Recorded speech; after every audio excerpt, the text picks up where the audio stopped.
a daily pill reminder.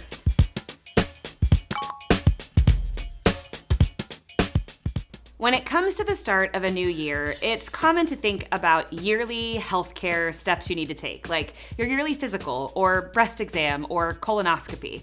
But you should also look at your medications and take steps to manage them at least once a year. Now, you may not know this, but most commercial insurance companies actually pay for this benefit. It's called a comprehensive medication review, and you can do it with an insurance company pharmacist or even the local pharmacist at your own drugstore. The first step of a medication review is to get all of your medications together and make sure you know what you're taking, your dose, how many times a day, what you're taking it for, and who prescribed it to you. You want to look for any duplicate medication. So if you have more than one dose of the same medication, that's going to be a flag.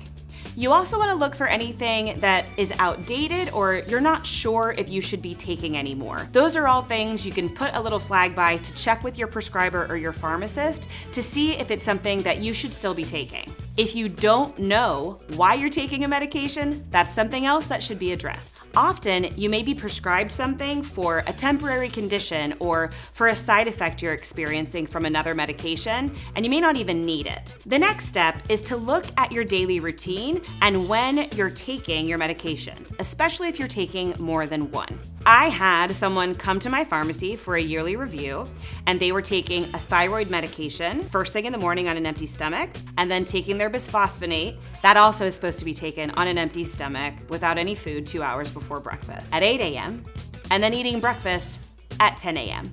Now, I told them they could just take their thyroid medication at night before they went to bed, and I thought they were gonna cry because that meant they were able to sleep an extra 2 hours and they didn't have to wait 4 hours after waking up to eat breakfast. Let's say, for example, you are taking a blood pressure medication, but it's not working as well as your healthcare prescriber would like for it to, and they prescribe something else.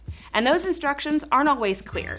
So when we see multiple medications for the same condition, that's a flag to reach out to your prescriber and double check to make sure if you're actually supposed to be taking all of them together. This can help us manage side effects you're experiencing or other issues that can be caused if you're taking too many medications for one condition. Another thing to look at is the cost of your medications. I see people all the time that stop taking something because it just got too expensive for them. We can find discount cards or other ways to help make their medication more affordable for them. So this is a really good opportunity to make sure that if you have any issues such as cost or even side effects you're experiencing that are preventing you from taking the medication as directed, you can talk to someone about those. Another thing that we take a look at is how often you're refilling your prescriptions. If I notice that you're only refilling a 30-day supply every 60 days, it's usually a red flag that you're probably not taking it the way you're supposed to. What we can do is figure out what the barrier is and then take steps to resolve it. We can also discuss ways to save money or get a renewed prescription that's at the right dose if that's causing the issue of you filling your medication on time. If you choose to get a comprehensive medication review through your insurance company, you'll need to make an appointment in advance. If you decide to take these steps on your own, you'll then want to make an appointment with your regular prescriber, or you can talk to your local pharmacist about when a good time would be to come in and discuss any issues that came up when you were looking at your medications. But the most important thing is to write everything down. Keep track of your medications, keep track of any changes that are made, and then write down the action plan that you come up with your pharmacist or another healthcare professional. This will help remind you of the steps you need to take and any changes you need to make to get the most from your medications.